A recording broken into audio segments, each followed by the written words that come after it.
こんにちは。元テスラ社員で経営コンサルタントのバートチグサです。ついに実現しましたね。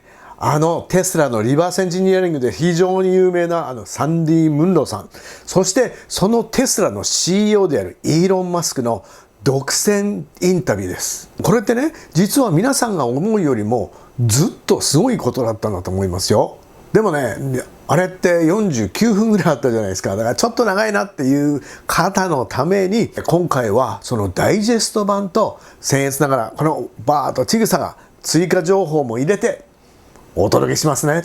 イーロンとサンディはどこでクリックしたのか。だから自動運転だとね、こういうこともできるんですよ。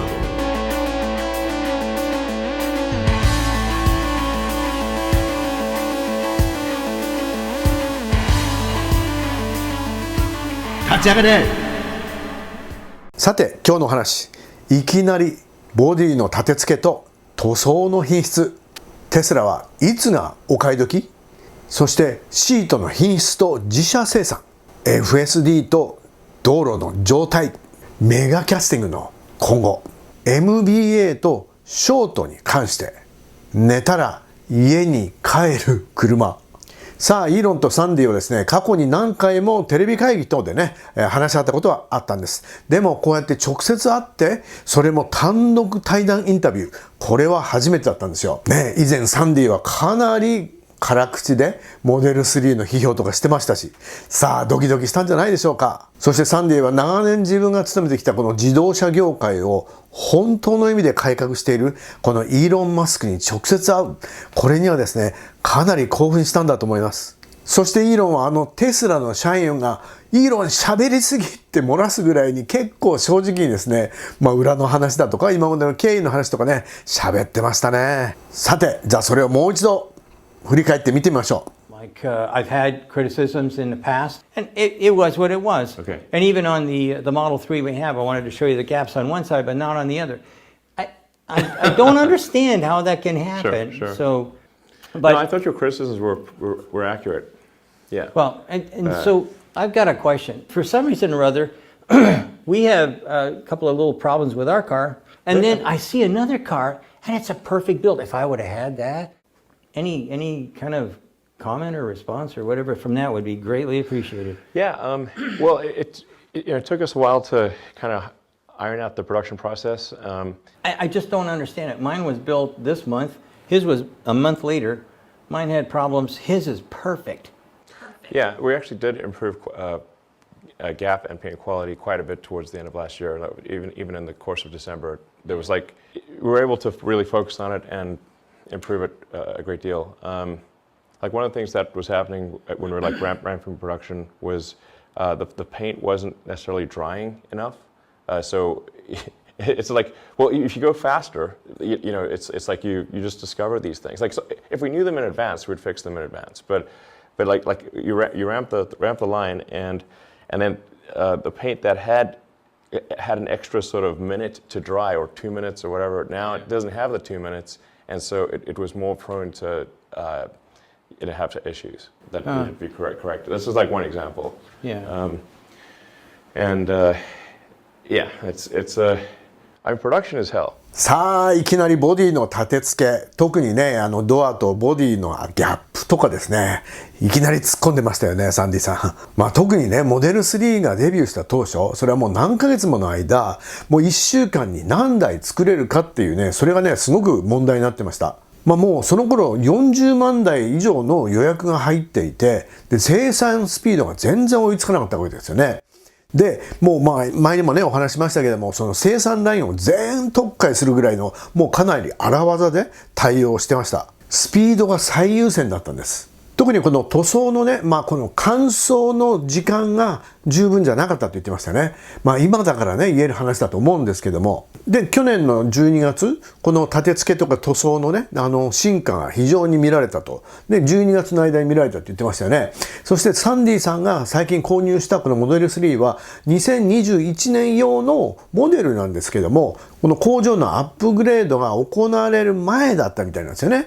でその旅してる間にそのちょっと後のアップグレードされた後のものが見れて、すごい全然違うって言ってましたよね。でこれはカリフォルニアのフリーモント工場の話です。でもね、もう上海とかでもですね、こういうアップグレードっていうのは頻繁に行われています。That's like people, like friends kind of like ask me like when should they buy a Tesla? Like, well, either buy it right at the beginning or when the production reaches steady state.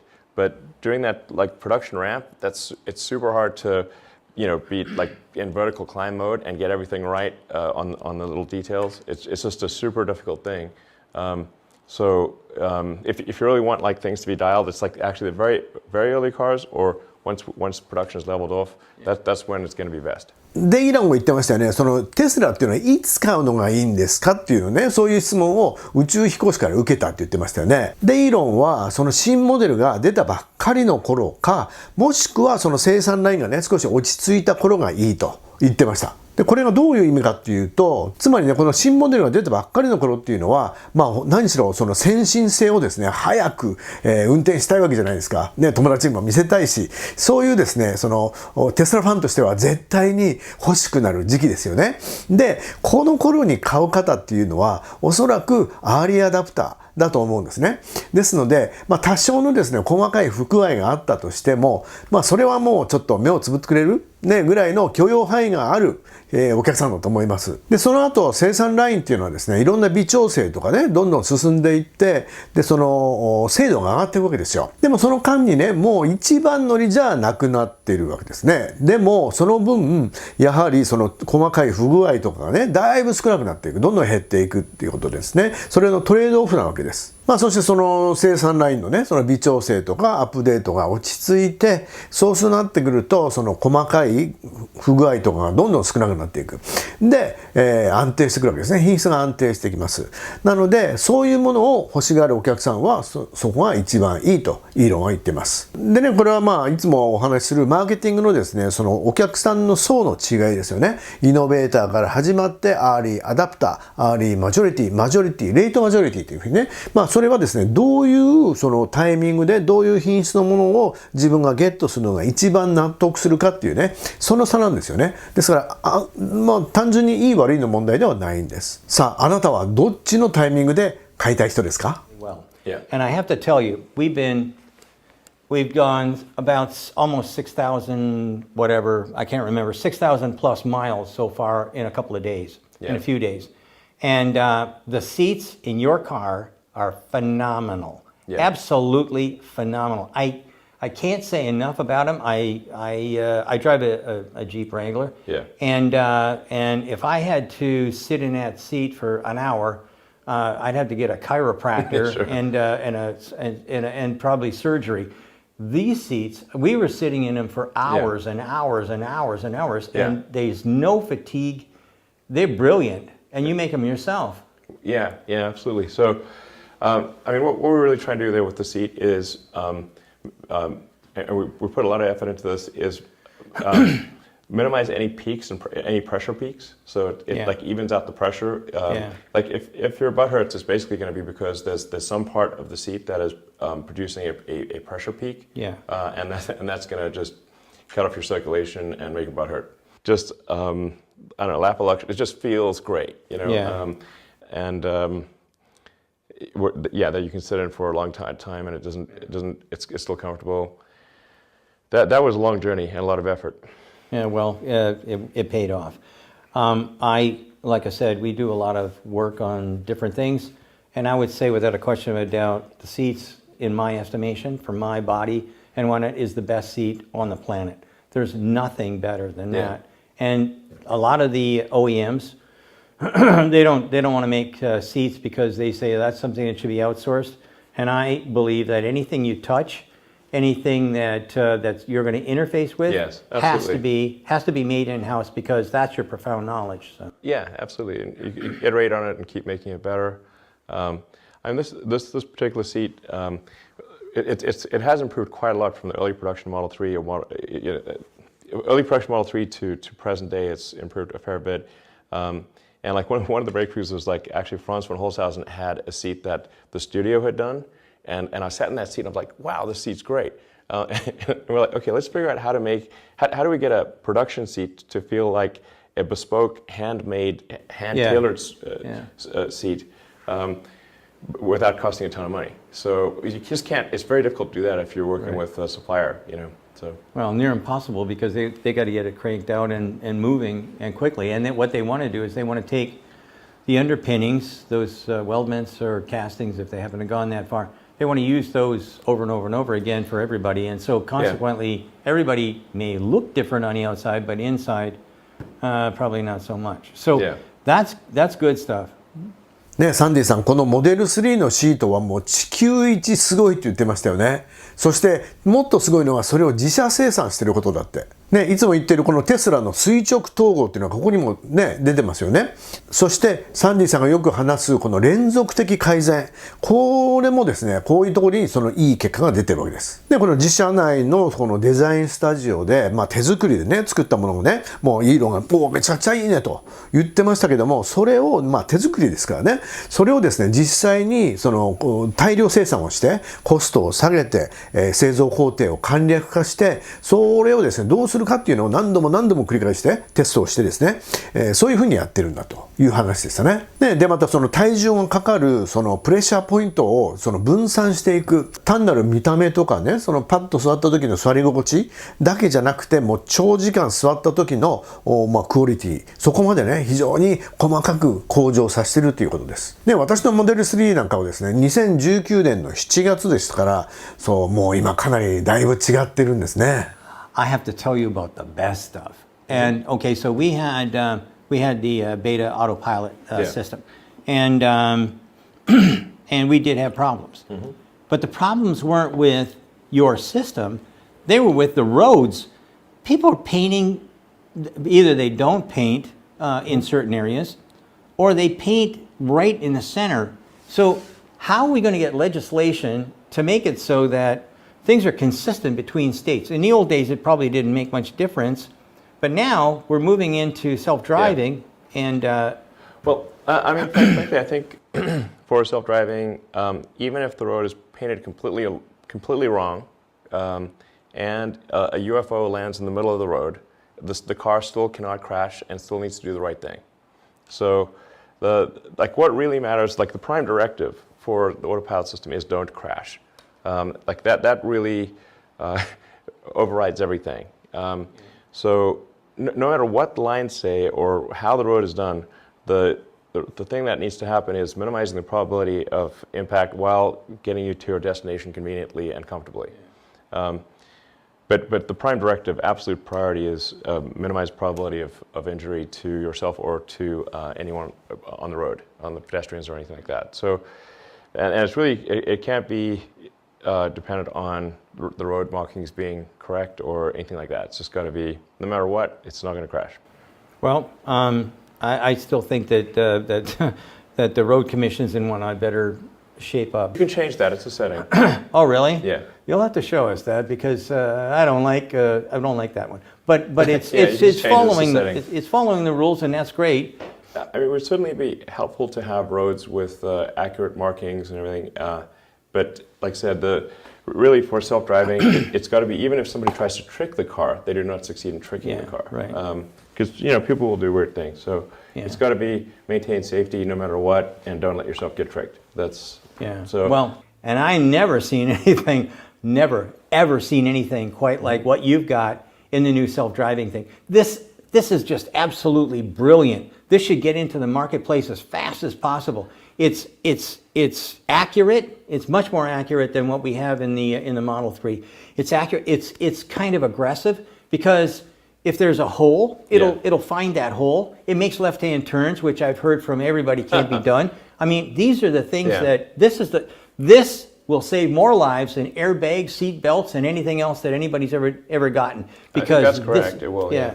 I was so impressed. I couldn't believe it, and that is absolutely it's developed stunning. internally. We developed the hardware and the software. We've got a very talented team that we built from scratch at Tesla for autopilot software and autopilot hardware. We've got really a lot of talented people. で、ここにイーロンがその FSD 自動運転に関してどういうふうに思ってるかっていうのが出てましたよね。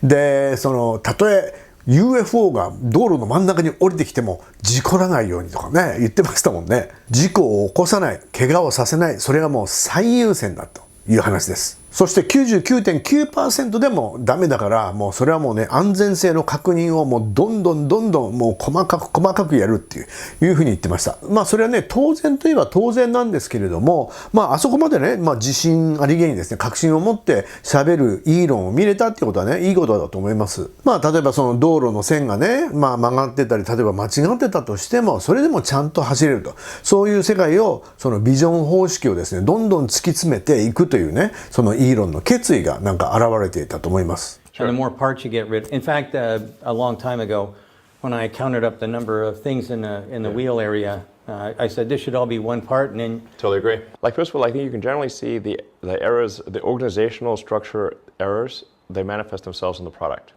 So, for the sort of wheelhouse areas of the body. There was a lot of engineering done, and there were a lot of right answers to the wrong question. So somebody would say like, well, what's the best material to make this little section of the body out of? And what's the right material to make this little section? And I think we've got probably the best material science team in the world at Tesla, and then actually a lot of them also do work at SpaceX. The engineers would ask, what's the best material for this purpose, best material for that? And they got like 50 different answers. And they were all true individually, but they were not true collectively. Right. And when you try to join all these dissimilar dissimilar alloys, and you have galvanic corrosion, so you've got to have better seal, and you've got gaps that you've got to seal, and you've got to join these things, and some of them don't. Some of them need to be joined with rivets. Some of them need to be joined with spot welds. Some of them need to be joined with resin and spot welds. And it looks, frankly, it looks like sort of a bit of a Frankenstein situation when you look at it all together. And it's I can't emphasize enough the nightmare of sealing in between the gaps. That is like that might be the most painful job in the whole factory is spackling on the sealant. You can muscle through it, and we have, but it's just it's way better to have a single piece casting. And then you don't have any gaps, no sealant, you don't have dissimilar metals, and you can reduce the size of the body shop dramatically. Right. So just having the rear body castings for Model Y allowed us to reduce the body shop by 30%. Yeah. So there's roughly 1,000 robots on the Model 3 body line, which, by the way, is also not a figure of merit. You want fewer things, not more. Yeah. We got rid of 300 robots just with that rear body casting. Yeah. And then when we go to the front body casting, we're getting rid of another 300 robots. Right. And then when you go to those three, let's say three structural members,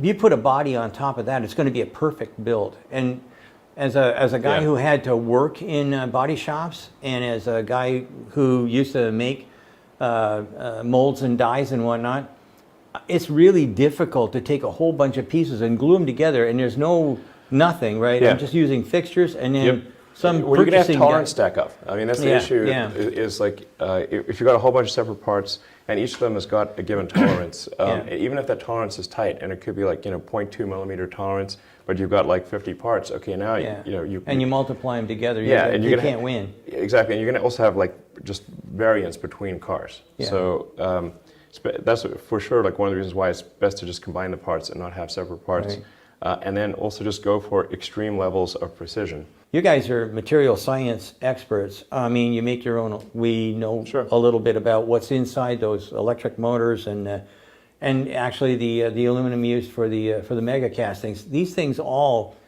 nobody has anything like that. Nobody's using it. Most people. I mean, we had to develop our own alloys. Like so it's like some of the challenges with doing like a large aluminum casting there is you don't want to have a sort of a heat treat or quench step afterwards. So often in order to get good properties from aluminum, you need to T6. If you want to heat treat it and then the heat treating and any kind of like air or certainly water quench or it's going to cause the the thing's going to potato chip on you. It's going to basically warp. Yeah. So we had to develop a custom alloy to make sure we could get good material properties, but not require any step after the casting that could distort the shape. That's like a very important thing. So we had to develop an alloy that was okay and also had good elongation properties in the event of a crash. There's like kind of a hard materials problem. So well, it worked out really well. That kind of stuff is lost on most engineers because they don't take materials. So I wanted to be a metallurgist. Yeah, material science is, I think, one of the most useful classes you can take in engineering, for sure. Absolutely. Yeah. The area department I was going to be in at Stanford for grad studies before I kind of put that on hold / dropped out basically, was material science. Yeah.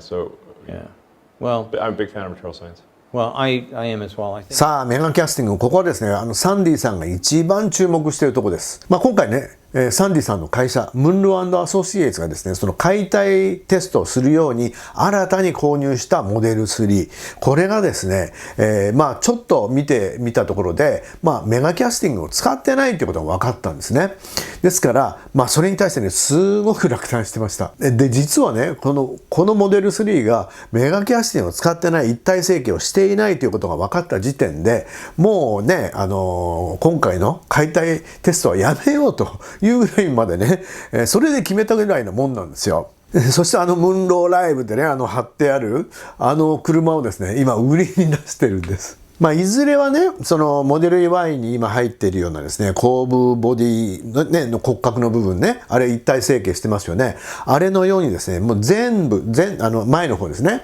前もメガキャスティング一体形成になって、そしてその構造的に、シャシーの中にですね、バッテリーを組み込んだような真ん中の部分があって、3部構成によって作られるということは言ってましたけどもね、イーロンがね。でもまだね、ちょっと時間がかかりそうですね。で、それをそうするには、もうラインをですね、一旦完璧に止めて、もう工場のね、ラインをもう作り直すぐらいの形でやんないといけないと。ですからアメリカのテキサスとドイツのベルリンでね、この新しいギガファクトリーが稼働するとき、それがね、いいタイミングじゃないかって言ってましたね。なので、今年の後半ですかね。そしてフリーモント工場はその2つの工場が稼働した後の話だと思います。それだけね、稼働中の工場を止めるっていうことはね、そこまではできないんだと思いますね。やはりその生産計画を守らなきゃいけない。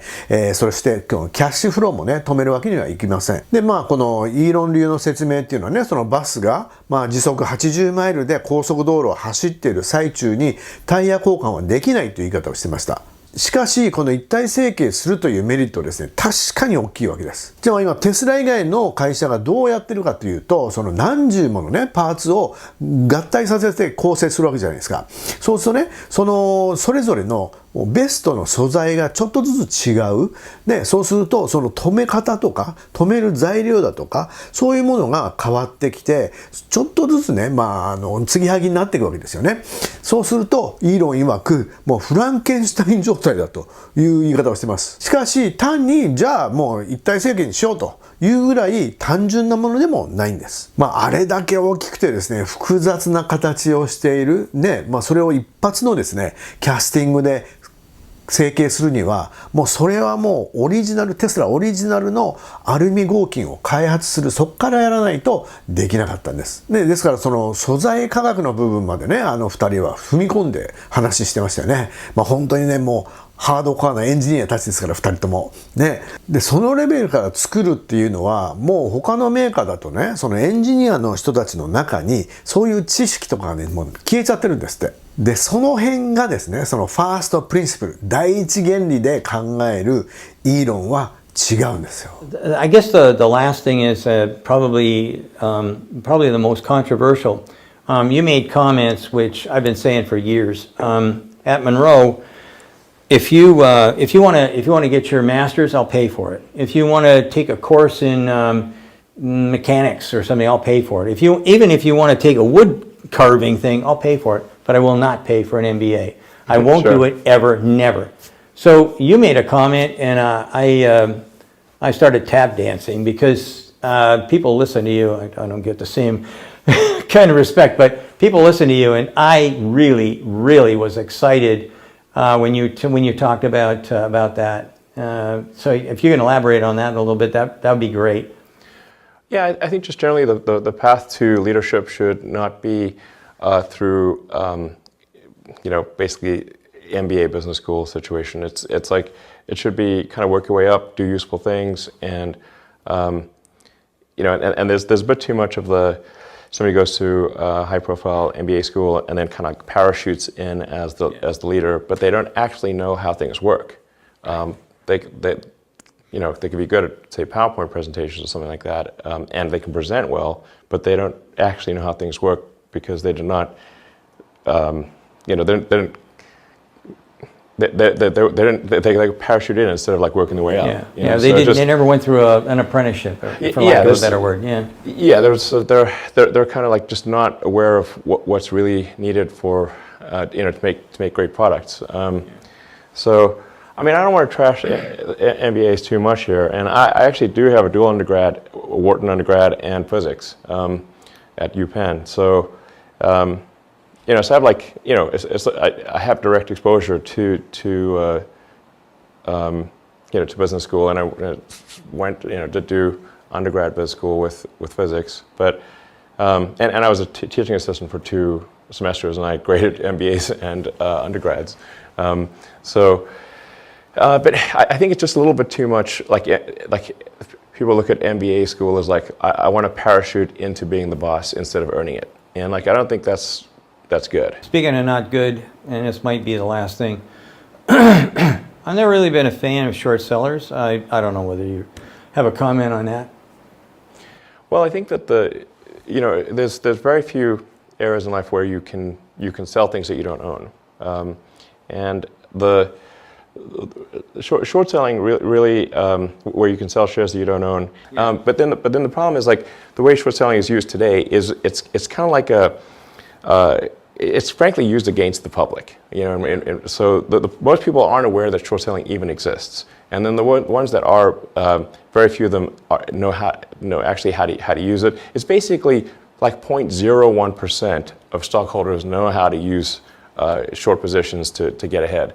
And it's like I think effectively a tax on the public. I think it's immoral myself. I just don't think it's right at all. But it is vice disguised as virtue. ここではね、サンディさんがですね、イーロンと意見が同じなんじゃないかということで、イーロンに対してね、その MBA とか、それに対してどう思いますかっていうふうに聞いてましたね。で、イーロンはね、どうもね、その有名な MBA の学校に行ったからといってね、その企業の高いポジションにね、スポッとね、入ってくる、パラシュートで降りてくるって言いましたけどね、そういうふうになることをね、あんまりよく思ってないみたいなんですね。そういう人たちはね、そのパワーポイントのプレゼンなんか非常にうまいんだと。だけど、実際の現場とかね、そのテクノロジーがどういうふうに機能するかっていうのはよく分かってないんだと。そういうものっていうのはね、やっぱり現場を経験して、上がっていかなきゃいけないんだっていう考え方を示してました。で、イーロン自分自身もですね、そのマスターのコースにね、出た経験もあるので、きっとそういうふうに簡単でしょうね。こんなことばっかり勉強したってね、経営なんかできないよって。で、もう一つサンディさんが聞いてたのは、そのショートセラーに関するね、イーロンの見解です。これもね、その車とはね、関係ないんですけれども、そのショートセラーと呼ばれるね、その株価が下がることによって、利益を得ようとする、そういうグループの人たちにテスラっていうのはもう何回も狙われてるんです。で、最近にはその空売りにね、ビル・ゲイツも参加しているっていう噂があるじゃないですか。で、テスラっていうのは、そのショートセラーに、的にされるですね、格好の対象なんですね。それはなぜか。で、理由はいくつかあるんですけれども、まずそのショートセラーたちをですね、あらゆる手を使って、テスラの株価を下げようとするわけですね。その時に彼らはメディアの力をよく使います。いわゆるテスラをディスるわけですね。そしてメディアというのはテスラのことを守ってくれません。それはなぜか。テスラはですね、広告費というのは一切使わないので、そういうメディアカンパニーからしたらですね、その広告主としてのバリューはゼロなんですよ。それどころか、そのテレビとかね、新聞とかネットっていうのは、もう大きなスポンサー、広告主っていうのは、大体テスラの敵か競合なんですよね。でそれはその車メーカーはもとよりもう石油会社、電力会社ね、いろんなその交通機関とかね、そういうもうテスラのことをよく思っていない会社がずらりと揃っていて、それがメディアがテスラのバッドニュースを流すとですね、もう大喜びするわけです。そしてまたね、これがね、イーロンとかね、テスラのバッドニュースっていうのはね、視聴率とかね、数字が取れるんですよ。それはもうね、あることないこと、もうそれは騒ぎ立てます。そしてショートセラーの思うツボにはまるんです。当然イーロン・マスクはですね、それに振り回されてね、必要もないダメージ対応に追われたりね、もう本当繰り返しそれを狙われるんですよ。なので見た目はね結構静かに喋ってましたけども、実はねもう腹の中に煮えくり返ってると思います。The most exciting thing that's happened to me in a long time was driving that the self-driving I'm telling you, it's just Sure. it blows your mind. Are you gonna let anybody else have that? Yeah, of course. I mean, we were going to roll out the full self-driving to the whole fleet and make it available to the whole fleet. We're just being very careful about the testing, and I think there's actually sort of a dangerous middle ground that we have to be careful of, where the system is good like 99.9% of the time, and then that could lead people to be complacent, and then but then that one time where it's got issues that we don't want people to basically, it can be so good that you get comfortable, but not necessarily good enough to handle all of the corner cases. So we want to just make sure that in that transition to full self-driving, it's really we're taking as much care as possible. Yeah. Well, I was happy with what we had on the autopilot. It's the first time I've ever gotten a chance to see what the scenery looks like. Basically, a car that does not have self-driving in the future will be about as popular as a horse. Horses they're still horses. People have horses, and a horse is not what you use for day-to-day transport. No. Yeah. But even a horse will get you home sometimes. If in the olden days he'd get drunk, fall asleep in the buckboard, and the horse would take him home. Self-driving, as far as I'm concerned, we're just getting back to work. Well, I think actually that's one of the things we're going to program into the car. That if you fall asleep in the car, it'll just take you home. Yeah. Like it's most likely that's where you want to go. Yes. And that's a great idea. Yeah. And then we're even going to have it like so. If it detects that you're having issues, it'll take you to the hospital. Like if you say just like having a heart attack or something like that. It'll just take you straight to the emergency room. Well, I think I mentioned this already. I think that the self-driving feature is going to save more lives than seat belts, airbags, and every other thing that we've done to cars combined, because that's the way to go. Absolutely. I mean, worldwide, there's about 1 million people a year die in car accidents, and that's a hell of a lot. And so there's like 10 million people that get seriously injured. So it's like, we got to hustle on this. Yeah, and why not? We got the technology to do it. So. Yep. Anyway, thanks very much, Elon. All right. Anyways, I'm so flattered. Welcome. I'm so happy that I got a chance to meet you. All right. Talk to you. そして最後の方にもう一度自動運転の方にね言及してましたね。でイーロンは言ってましたよね。近い将来この自動運転機能のついていない自動車の人気度というのは馬ぐらいになるんじゃないかって言ってましたね。今もね馬乗らなくなったわけじゃないですよね。でもその日々の移動には使いません。でそれがその完全自動運転になりレベル4だとかレベル5のね、域に達した時にですね、例えばドライバーがもう寝ちゃったりした時にも、車を自動的に家まで送り返してくれるとか、あとはね、調子が悪くなったら病院に連れてってくれるとか、そういう機能も考えてるって言ってましたね。モデル3とかモデル Y っていうのはね、この車内向けにカメラがついてます。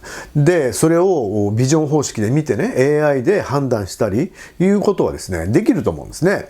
きっとね、今回アップグレードされたモデル S とかモデル X にもついてるんじゃないかと思います。さてさて、車にね、本当に情熱を持って、そしてもう完璧に技術的なねオタク専門家同士のイーロンとサンディさんですから本当に話が尽きなかったと思います。でねこの収録の後イーロンがね誘ったんですって、この後そのスペース X のねその設計会議やるからもう興味あったら見てかないって言われて、で2時間ぐらいね立ち会って見てたらしいんですよ。そりゃすごかったって言ってましたね。もうほんとイーロンがねもう技術に詳しくて、いろんな指示を出したりね、アイデアを出したり、本当に感銘を受けたとサンディさんは言ってましたね。今回のこれだけテクノロジーに関してもね突っ込んだ話、もう聞く方も答える方もね本当によく分かっている2人ですから、普通のねジャーナリストとかね、そのアナリストが聞くそのなんていうんですか、浅い質問と全然違ったと